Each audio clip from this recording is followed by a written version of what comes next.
Hi, thanks for coming to my channel. So, this is one of those videos where I'm going to be touching on a taboo subject, but I feel it's really timely and topical.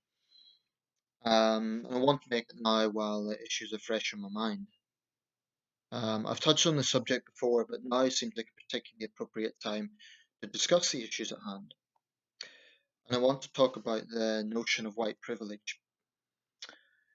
Um, Let me just say from the outset, I am skeptical of the term. But if you're black or you think, oh, this white guy is going to say X, Y, and Z, all I would ask is that you listen first. And then if you still think I'm full of it, fine. But at least hear what I have to say. Um, what I see happening with the George Floyd situation, I watched a bit of the memorial service. It was being covered on both BBC and CNN.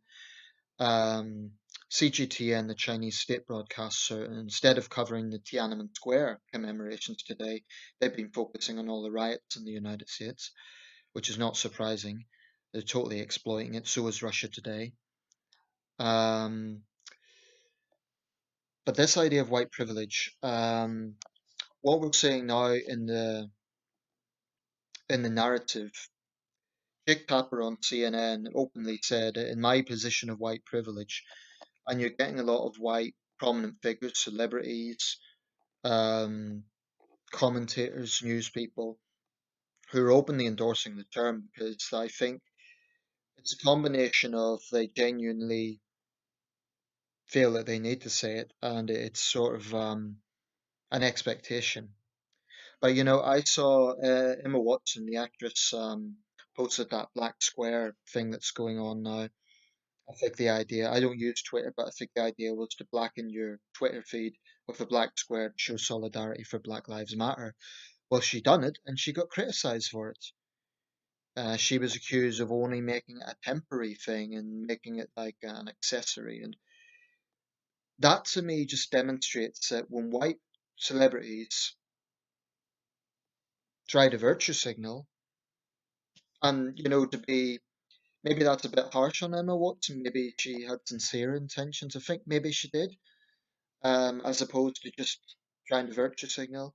But it just shows that you're going to get criticized anyway if you're white. Um, so what's the point? I mean, Lewis Hamilton, the racing driver, has been calling out his fellow racing drivers who are predominantly white, so he shamed them for their silence. But is it really the place of racing drivers to comment on this? I mean, it is certainly a very important issue, and I think it's right that the issues are debated. But there now seems to be this kind of mandatory need for everyone, particularly white Americans, to show their solidarity. And I'm not so sure that's the right approach. And before people jump to conclusions about that, I do think that white Americans need to acknowledge that there are problems here. I mean, let's say, for example, if I was an American, I wouldn't have that lived experience of having suspicion every time I go into a shopping center, a shopping mall, as black men would. They often feel criminalized when they've done nothing wrong. So I can't ignore that. And I can't pretend I've ever experienced that because I haven't.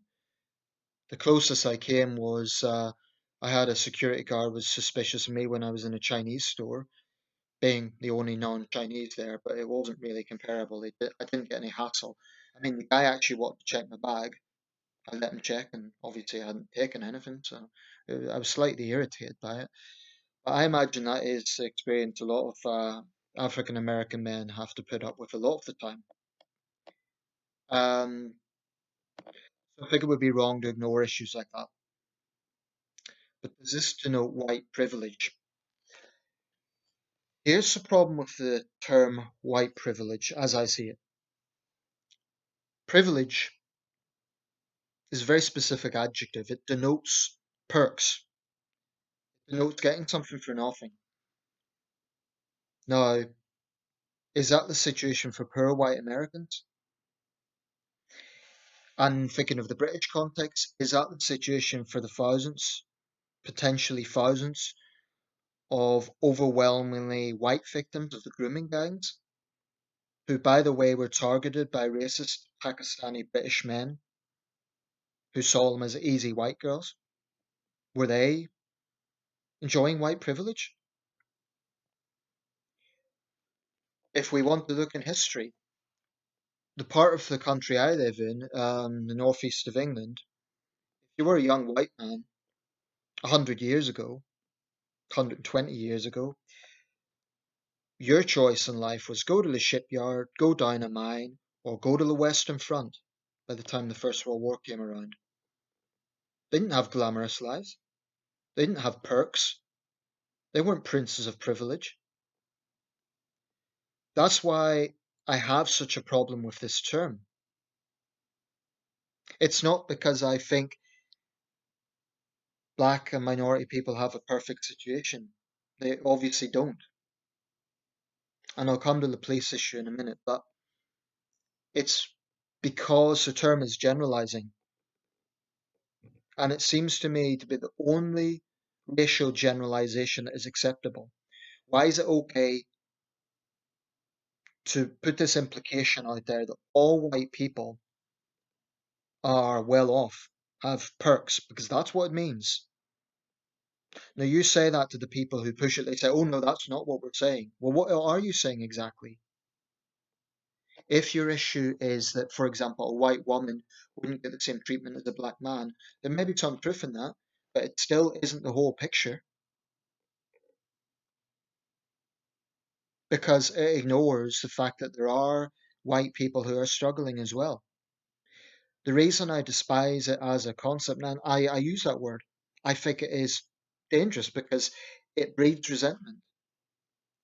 Reverend Al Sharpton at this memorial service in Minneapolis, in my opinion, his rhetoric was the sort of emotive sort of language that fuels identity politics. He was saying um, George Floyd didn't die of coronavirus, he died from another pandemic. And we have had our, I think his words were, we have had our, you've stepped on our throats for 401 years. Now that's emotive language and he knows what he's doing. Regarding the George Floyd situation, I was as shocked as anyone by the footage, and I still think that there are a lot of questions around that. Why former officer Chauvin didn't listen to Floyd's clear pleas? He couldn't breathe. That's irrefutable, whatever angle you look at. And those who are defending the police, they need to answer to that. But about the racial component, I think the important thing here is to look into Derek Chauvin's background. Did he have racist attitudes to black men, for example, in his past? There's some indication they did have some animosity. How then, to those who are pushing that narrative, which is actually the overwhelming narrative right now, racism, how do they explain the fact that there was also a black officer and an Asian officer involved? I can't recall the ethnicity of the fourth officer. Tu Tao was, I believe, Laotian American. Now he's being charged as an accomplice. So the question is, would there be the same level of outrage if it had been Tu Tao on Mr. Floyd's neck? Possibly. Somehow I don't think it would be the same level of outrage. It might be, I might be wrong about that. I don't think it would be the same level. So the narrative is white cops killing black guys. But the problem with that sort of deduction is it insinuates that every time a black man is killed by a white police officer, racism must be the motivation. So what's the difference between a white officer shooting a black armed suspect, which that wasn't the case with George Floyd, but let's say in other cases, versus a black police officer killing a black armed suspect? Incidentally, there was a black retired officer killed in St. Louis.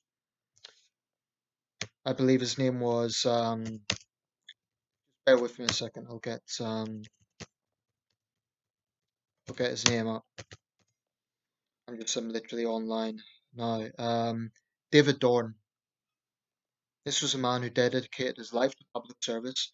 He was passionate about helping young people. 77 years old, black man, former police officer, shot during the violence. So if the mantra is about Black Lives Matter, what about that black man? So what I am not entirely in agreement with is this whole narrative as being about racism. I think the narrative should be about police power and police brutality.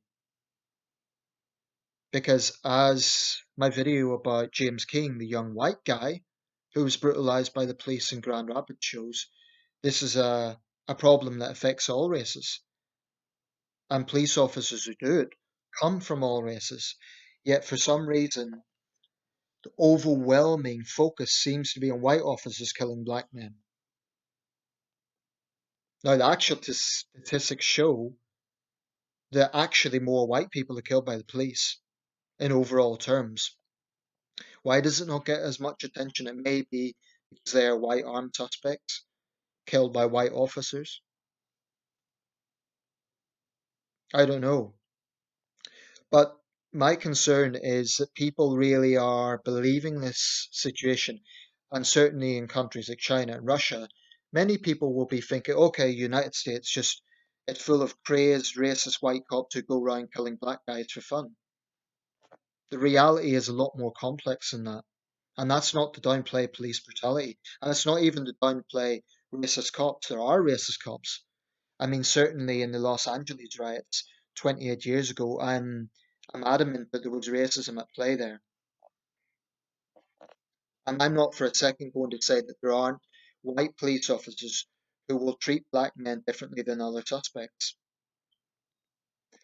But by the same token, I don't think people should overlook the fact that officers do face real dangers as well. And that's not justification for what happened to George Floyd, but I think it matters. And my concern about the current situation is it's being overly simplified. It's being overly simplified as the problem we have in America is white cops killing black men. The reality is a lot more complex. And people will say, oh, you're a privileged white guy. How can you say this? I'm saying it because it's a fact. If you look at the statistics, I believe there were 933 people killed by the police in the United States in the year 2018. 933. Now, they were not all black men. Many of them were Hispanic and white. Some of them would have been Asian and Native American. So surely the issue really is about police power and in what circumstances the police use that power. I've long felt that there is a problem in the United States where police have too much power, where they're not accountable, and where resisting arrest is too often used as an excuse. So I think the focus should actually be on police power. But Black Lives Matter have made it about white cops killing black men. Now, you could argue that what happened to George Floyd wouldn't have happened to, for example, a white woman, and it's, to be fair, probably wouldn't have. Then, how many white women are, I'm going to say this, it's an uncomfortable truth, how many white women are in gangs versus black men? People are going to say I'm racist for saying that, but here's the problem. When you make an issue all entirely emotive, then people don't listen to others, they just hear what they want to hear.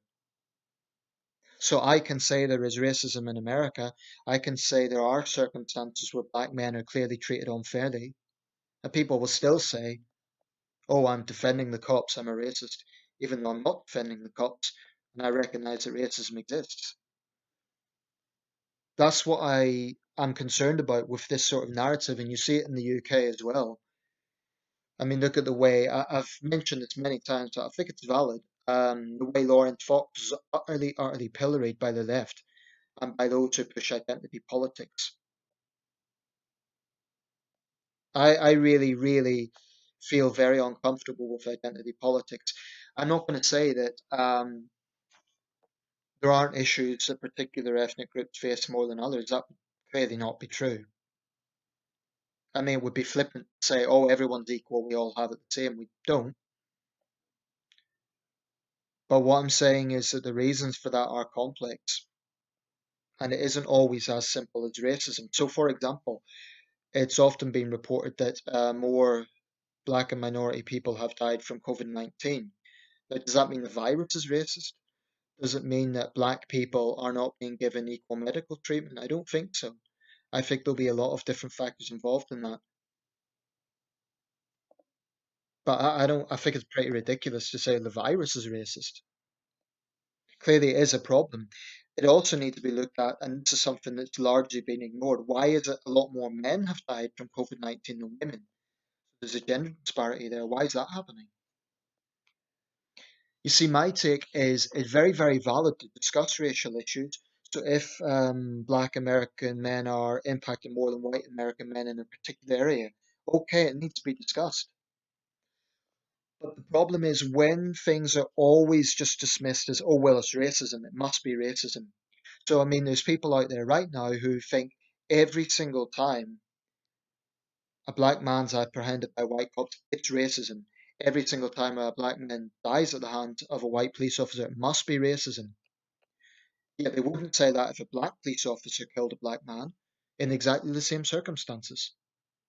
Why not?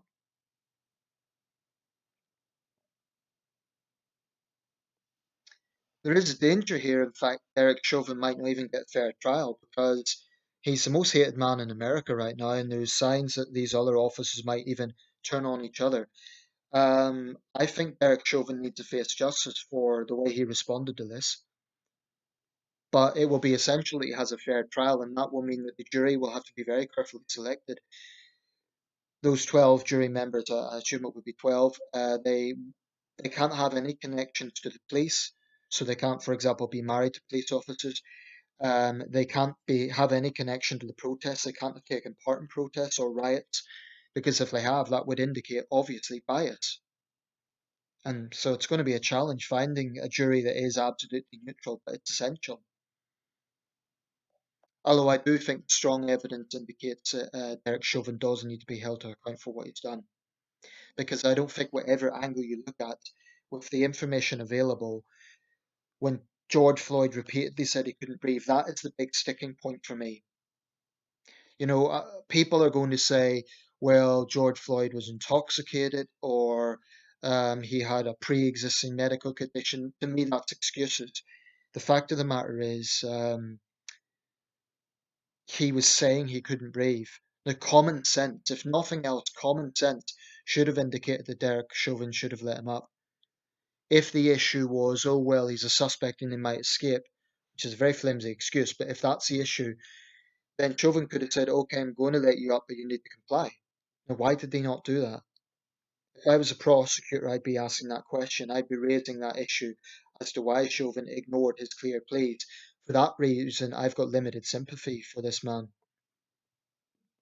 because I think he's brought this on himself by the way he behaved, which is absolutely inexcusable. And that, incidentally, that's something that left and right have been largely united on. Even conservatives have condemned it.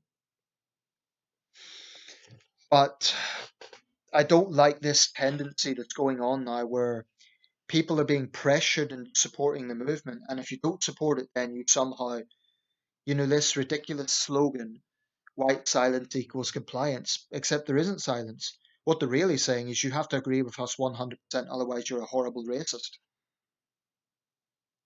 And I think if you're white, you have a choice. You basically totally virtue signal and totally 100% endorse Black Lives Matter and bow your head in shame.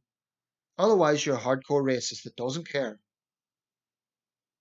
So it's that ridiculous oversimplification of the situation that I really have a problem with. Some of the things that are going on, there was one incident, I'm not sure what it was, but these black rioters, and they were black in this particular incident, were deliberately targeting white people. They were saying, they're white, let's get them. And the footage was a bit grainy, but it was very clear what was happening. There's been examples of white people being randomly attacked. There's been examples of black people being attacked. So the violence is out of control.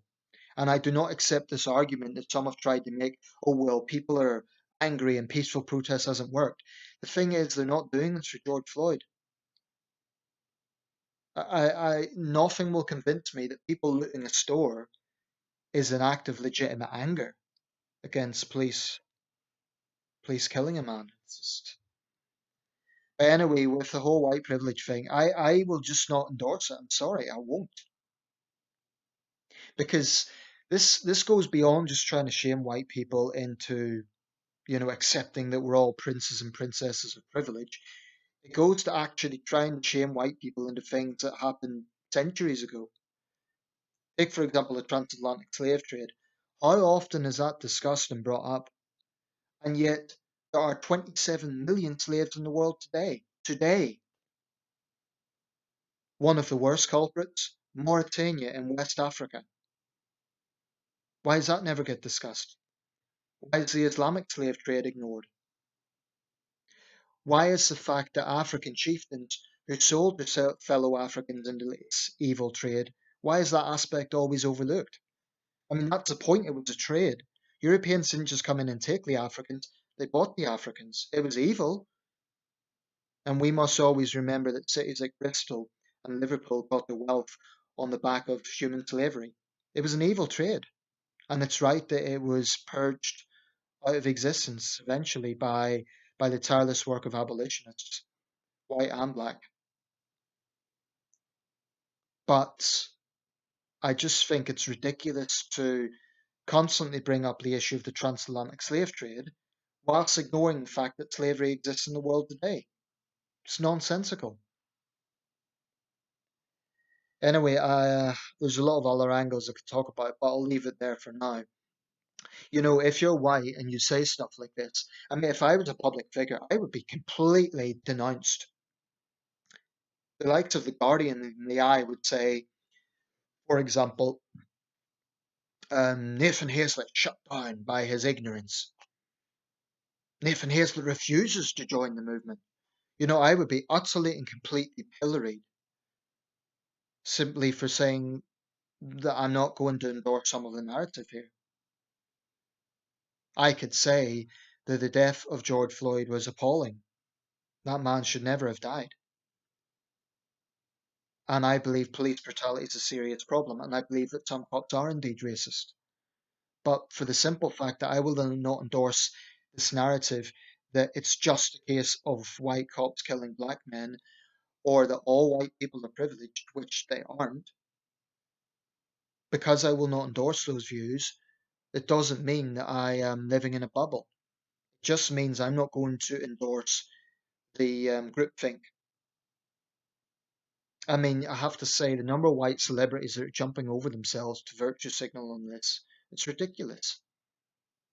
And I think they're doing it because they think they'll be shamed if they don't. And that's really unfortunate. There'll be a few who don't. And it's not because they don't care, it's just because, I mean, put it this way, can you take a stand for every single injustice in the world? How many of these celebrities are, having little solidarity squares with, for example, the Rohingya people in Burma or the Uyghurs in China? The list goes on. There's an enormous amount of injustice in this world, and you can't endorse every single movement. But it seems there is a compulsion to endorse more than others. I don't think anyone should be bullied into any movement. Anyway, I'll round this up. All I will say is I'm not one of these people that are in denial about the problems. I'm saying that I do not agree with the whole narrative. I just don't agree with every angle that is put out there. And I certainly don't agree with this idea that if white people don't bow their head in shame, because this is the message Black Lives Matter is pushing, if you're white, you're either with us or against us. It's just not that simple. Can they not conceive that it is possible that white people will agree with some of the things they're saying? But if you're a white person and you're struggling with poverty, why should you bow your head in shame and apologize for being white? That's ridiculous. Because that's basically what the demands are. And it's ridiculous.